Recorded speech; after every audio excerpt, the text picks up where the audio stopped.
Join me in making this copycat version of Philz Coffee Mint Mojito.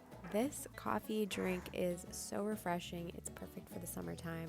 I love serving it iced and using really whatever coffee I have on hand. We'll start by muddling together some fresh mint and brown sugar. You could really use any kind of sugar you have, but the brown sugar really adds a little something special. From there, we'll add ice and coffee to our cocktail shaker. You can use any kind of coffee you have, espresso, pour over, cold brew, it will all work.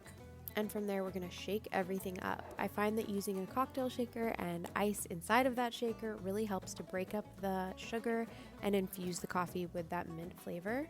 And from there, you're ready to enjoy this. You can serve with creamer, milk, half and half, whatever you like. I really like doing this with some cold oat milk, of course with more ice in the glass. And of course you have to serve with a sprig of fresh mint to really enhance that mint flavor. Enjoy!